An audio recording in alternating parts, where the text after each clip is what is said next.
The Missouri Riverbend of 1898 was a land gasping for breath. For the third straight year, no rain had fallen. The soil cracked open like old leather. Livestock fell one by one, and the once wide river had shrunk to a thin silver scar across the valley. Elias Carter, a man of 53, stood on his porch staring at what used to be his cornfield. He wore the same sun-bleached hat every day, one his late wife Mary had patched so many times that the stitches themselves seemed like love letters. The other farmers had given up, sold their land, moved east, or waited for the banks to take what was left. But Elias stayed. Every morning before the sun rose, he walked to the center of his barren field. He'd remove his hat, close his eyes, and whisper, "Thank you, Lord, for what's still mine." Some thought he was delusional, still talking to the empty sky as if it might answer.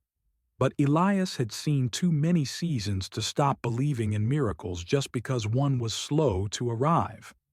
It started one evening when the wind began to sound different, not like the sharp, dry howls that carried dust, but something softer, almost like a song carried across the plains. Elias was out mending the fence when he heard it. A faint humming, barely there. He stopped, listening. It seemed to come from the earth itself. When he knelt and pressed his palm to the soil, he felt, faintly, a pulse. Maybe it's the heat, he told himself.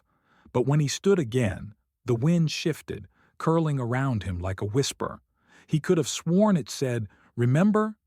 He froze. The air grew still. Then the wind blew again, and the word was gone, like a dream fading with dawn. He didn't tell anyone. Riverbend had enough trouble without folks thinking he'd lost his senses. Still, that whisper followed him for days. Elias owned no seed. What little he had sold went to pay off debts from the previous year. His barn was nearly empty, save for a tin bucket filled with ashes. Those ashes came from his wife Mary's Bible, the one she read nightly until her last breath. When she died the winter before, Elias couldn't bring himself to throw the worn pages away. One day, while sitting in silence, he burned the unreadable pages and kept the ashes in that tin, not knowing why.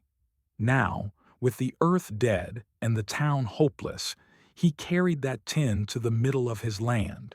He knelt. He prayed. Not for rain, not for wealth, but for remembrance. Then he opened the tin and scattered the ashes across the soil, letting the wind take what it wanted. "Maybe faith grows lighter when it's shared," he whispered.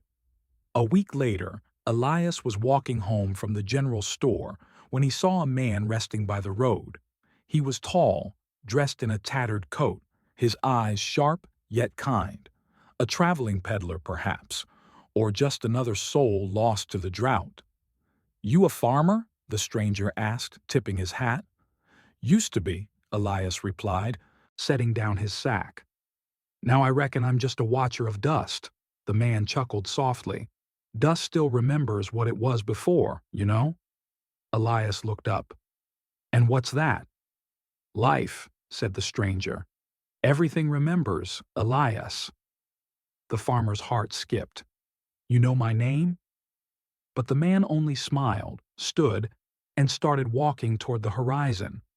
Before Elias could call out, the stranger vanished into the shimmering heat of the afternoon. 5 days later, the impossible happened. Elias stepped out one morning and stopped dead in his tracks. The soil, once bone dry, was damp. Not wet enough to puddle, but cool beneath his fingertips. He brushed the dirt aside and found something green pushing through, a single sprout, soft and trembling. By noon, there were a dozen.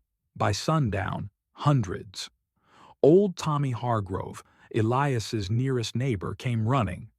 "Eli, what in God's name have you done?" "Nothing," Elias said, voice trembling. "I just gave back what wasn't mine to keep." The wind blew softly across the field that night, carrying the faint sound of laughter. Mary's laughter, he thought. Or maybe it was the wind playing tricks again. By the end of the week, the entire town had heard about Elias Carter's field. Farmers came from miles away, bringing dry clods of their own soil in their pockets just to compare. And sure enough, Elias's land was alive. Corn shoots, wildflowers, and even patches of wheat grew where nothing had been planted. Must be buried seed, one man said. Some trick, muttered another. But Reverend Moore, the town preacher, took off his hat when he saw it. Lord have mercy, he whispered. The earth's been touched. Elias said nothing. He didn't claim a miracle. He didn't even take credit. It's not mine, he told the crowd. It's hers. She always said the good Lord listens hardest when hearts are quiet. And that night, for the first time in months, the people of Riverbend prayed, not for rain, but for understanding. That night, Elias dreamed of Mary. She was standing barefoot in the middle of the field, sunlight spilling across her hair. The crops around her shimmered like gold, and in her hands she held a handful of soil glowing softly. You kept your promise, she said. What promise? He asked, his throat tightening. That love would feed what faith could not. He tried to reach for her, but she stepped back, smiling. It's not the field that's growing, Eli. It's the people. He woke before dawn, the dream so vivid he could still smell her perfume, the faint scent of lavender she'd always worn. The field outside swayed in the breeze as if nodding in agreement. Word of the miracle field spread beyond the town. Farmers from other counties arrived by wagon to see it for themselves. Reverend Moore organized gatherings there every Sunday. They sang hymns, prayed, and broke bread right in the middle of Elias's land. The people began mixing small amounts of soil from Elias's field into their own, hoping the miracle would follow. And incredibly, it did. Patch by patch, green began returning to the plains. Children laughed again. Women baked again. Hope returned to Riverbend like rain after a long drought. Elias watched from his porch, his old hat in hand, eyes wet. I didn't do this, he said quietly. Tommy, standing beside him, smiled. Maybe you just remembered how to ask. But not everyone was pleased. One hot afternoon, a black carriage rolled up to Elias's home. Out stepped Mr. Horace Sloan, the local banker, polished boots, gold chain across his vest, face twisted in practiced disdain. Carter, he said sharply, I've heard rumors you're performing some kind of spectacle. The town's been neglecting payments because they're too busy singing in your field. Elias stood quietly, hands in his pockets. Maybe that's because the field gives what you never could. Sloan sneered.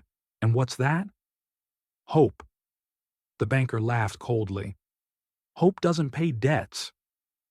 No, Elias said, but it feeds hungry children, and that's worth more than any coin you count.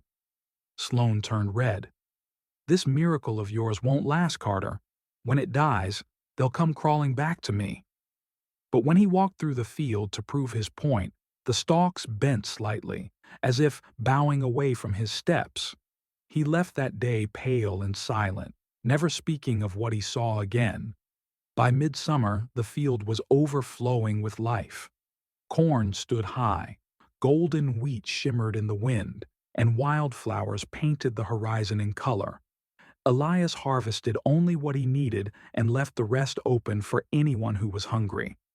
No fences, he told the townsfolk. If the Lord gave this freely, so should we. And people respected that.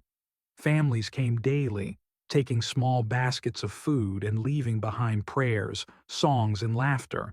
They called it the People's Field. When a local paper tried to name it after Elias, he refused. Don't give it my name, he said. Give it hers. The woman who believed faith could grow where no seed was sown. And so they did. From then on, it was known as Mary's Field, the miracle of Missouri Riverbend. But deep down, Elias knew the miracle wasn't about crops at all.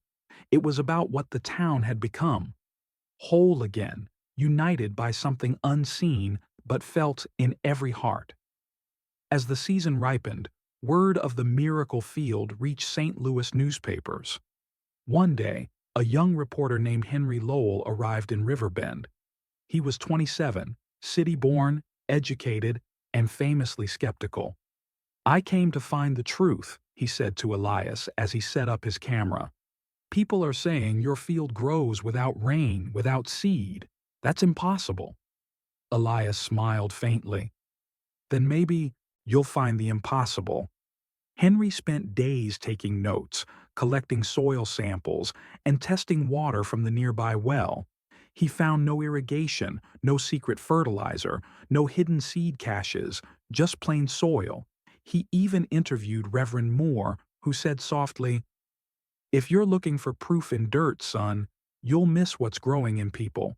That night, Henry wrote in his notebook, "Something unseen is at work here, and it's larger than science." But he wasn't ready to believe, at least not yet. Late one August night, thunder rolled over Riverbend for the first time in more than a year. The townsfolk rejoiced, at first, but the storm grew violent. Winds howled, lightning cracked across the sky, and sheets of rain turned dirt roads to rivers. Elias rushed to the window, fear clutching his chest. The field that had given them hope was being swallowed by darkness and rain. By dawn, the storm had passed. Elias grabbed his lantern and hurried outside. To his amazement, not a single stalk had fallen. The soil had absorbed the deluge, but the plants stood tall, greener, stronger, almost shimmering in the new sunlight. Henry, drenched and breathless, approached him from the road. "I saw it," he said, voice trembling. "The wind tore everything around it, but your field didn't bend." Elias looked toward the sky. "Maybe it's been through worse storms than this one." Weeks later, Henry's article appeared in the St. Louis Post-Dispatch, "The Field That Faith Built, Missouri's Living Miracle." It spread like wildfire across the Midwest, and Riverbend became a destination for travelers, preachers, and those searching for hope. But Henry returned quietly one morning, holding an envelope in his hand. "You never told me about Mary," he said. "People deserve to know who she was." Elias nodded slowly and gave him a folded yellowed letter. This was the last thing she wrote before she passed.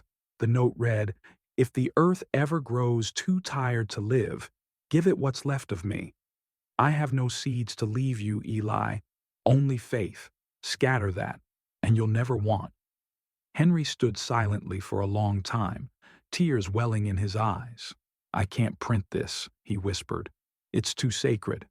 Elias smiled softly. "Then let the field tell her story."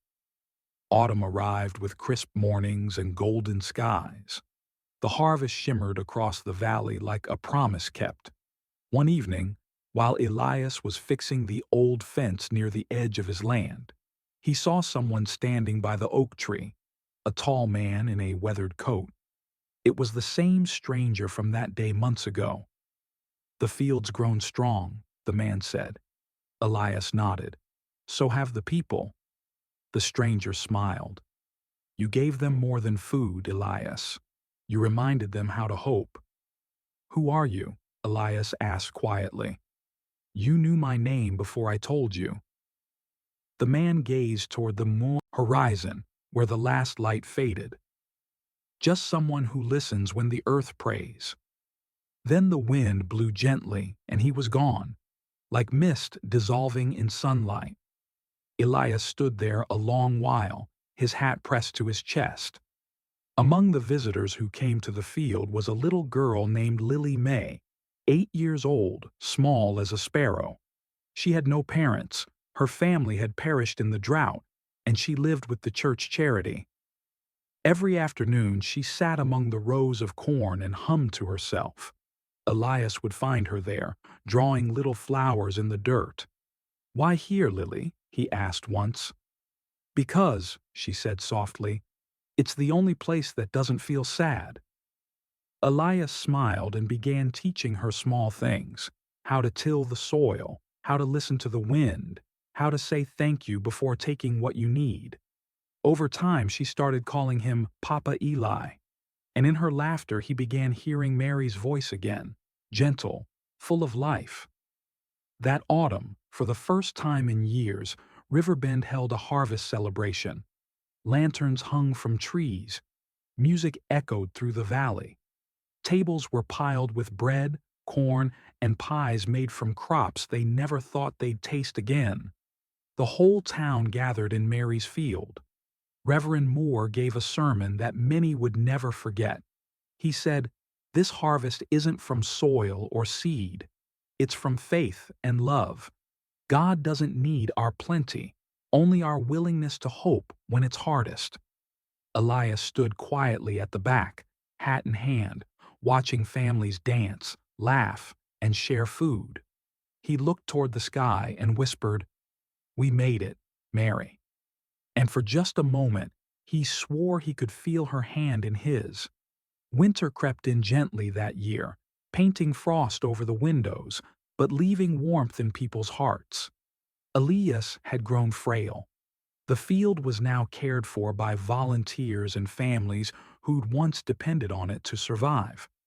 One morning, Elias called Lily to his side. In his weathered hands was a small cloth pouch. "What's in it, Papa Eli?" she asked. "Mary's ashes," he said quietly, "the same ones he had scattered long ago." "What's left of them, anyway?" He pressed the pouch into her hands. "If the land ever goes barren again, you'll know what to do." She hugged him tightly, tears falling into his shirt. "But I can't do it alone." "You won't," he whispered, his eyes shining. "No one ever does." A few weeks later, Elias didn't come down for breakfast. Lily went to his room and found him sitting peacefully in his chair, his hat on his knee, a faint smile frozen on his lips, as if he'd just heard a familiar voice calling him home. The townsfolk buried him beneath the oak tree at the edge of the field, the same spot where he'd first met the stranger. They marked his grave with a simple wooden sign that read, "Elias Carter. He planted faith." Spring came early that year, and on the morning of the first bloom, the people of Riverbend found something astonishing: a ring of white lilies growing in perfect circle around his grave. No one had planted them, but Lily knew. She fell to her knees, weeping softly. "He's still here," she whispered. "He never left." Years passed. Riverbend grew into a bustling little town again, alive with trade, laughter, and music. The field, now known far and wide as Mary's Field, became a place of pilgrimage. People came not to take food, but to pray, to rest, to feel something gentle in a hard world. Lily, now a grown woman, took care of it all. She opened a small orphan home by the edge of the land where children could eat freely and learn to farm. When people asked her how she managed to keep the field alive through storms, droughts, and floods, she always smiled and said, "Because love never runs dry." And every spring, without fail, lilies bloomed around Elias's grave, white as clouds, bright as faith. By 1925, the legend of Elias Carter's field had become folklore. Some called it a miracle, others a myth. But those who came to see it swore the same thing. On quiet days, when the wind passed over the tall wheat, they could hear a faint whisper in the air. Faith remembers. Love endures. The land around the Missouri Riverbend changed. Trains came, roads were built, and machines replaced the plows. Yet the field remained untouched, preserved by law and by love. Historians would one day write about it as the field that grew without rain and without seeds, a mystery science never solved. But for the people of Riverbend, it wasn't about miracles. It was about what one man had taught them, that sometimes, when everything seems lost, the smallest act of faith can bring life back to a dying world. And if you visit that field even today, they say you'll still feel it. The peace, the warmth, the hum in the wind, just as Elias once did when he first heard the whisper saying, "Remember," because the earth does remember. It remembers love, and it always, always gives it back.